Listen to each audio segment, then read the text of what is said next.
Olha, você está aí no nosso cenário do Rio Negro, porque a gente tem informação exatamente. Pela primeira vez em 4 meses, o Rio Negro voltou a encher, gente. Isso. Será que agora vai? Será que Agora agora é vai, com chuva enchente? chegando, tudo dando certo. Ô, Rose, a gente vai então acompanhar com a Juliana Silva, que está aqui com a gente. Ô, Ju, quais as informações que você tem?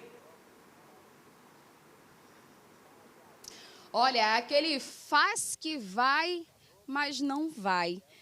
A notícia que a gente tem para dar para você a partir de agora, aqui na tela de A Crítica, é que a seca, apesar de ter subido o nível do rio 2 centímetros entre domingo e segunda-feira, mas isso não quer dizer que já seja o final da estiagem severa. Ao fundo, a gente tem aqui, através das imagens do Pedro Bala, a nossa ponte sobre o Rio Negro. Rio Negro, que é o guardião da nossa capital amazonense, é um dos maiores rios do mundo, o 7º em volume de água, mas que ainda não está enchendo. Olha, após ele então atingir o nível crítico, mais crítico em mais de 100 anos, que foi 12 metros e 11 centímetros, no último domingo ele voltou a subir. Depois, olha só, de 109 dias de descida.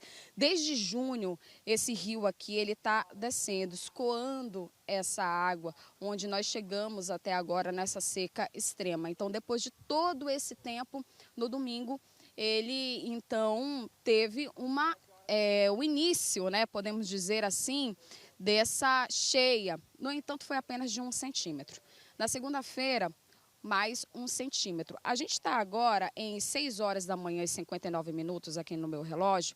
A partir das 7 horas da manhã e 30 minutos, ou seja, daqui a meia hora, o Porto ele vai fazer a atualização desses dados, né? A gente vai saber quanto que o rio ele secou ou encheu nesse dia, nesta terça-feira. Mas de domingo para segunda foram então contabilizados apenas 2 centímetros.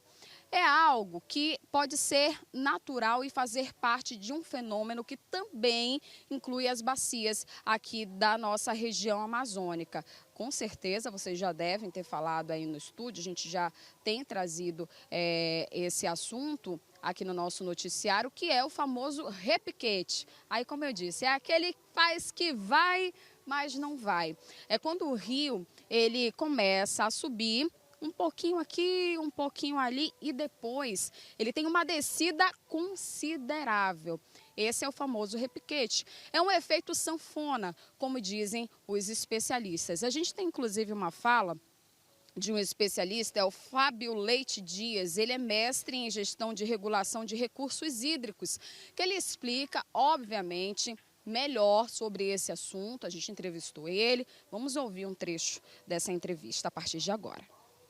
Nas estações de montante, ou seja, nas estações localizadas antes de Manaus, em São Gabriel da Cachoeira, em Santa Isabel do Rio Negro e Barcelos, o Rio Negro ele apresentou uma descida. Em Manaus, o Rio Negro ele diminuiu um pouco essa amplitude de descida, né? Em alguns momentos teve algumas oscilações positivas. Isso já é feito do começo do começo do processo de subida do Solimões. Eu creio que, como falei, o Rio Negro ele reflete muito o comportamento do Solimões e vamos aguardar os próximos dias para, de fato, verificar se o rio já começou o processo de subida ou não. Nessa espera, a gente continua, obviamente, não tendo outra alternativa do que aguardar o rio subir. Outros especialistas, eles dizem que é preciso que chova nas cabeceiras dos rios. Por exemplo, nós temos aqui a cabeceira do Rio Negro, tem a cabeceira do Rio Solimões, do próprio Rio Amazonas, que se une também ao Rio Solimões. E isso é importante porque quando chove na cabeceira, essa água ela vai se espalhando e aí sim vai enchendo o rio. Só que, de acordo com os próprios especialistas, as chuvas que estão previstas para os próximos dias não vão ser suficientes para que haja esta cheia.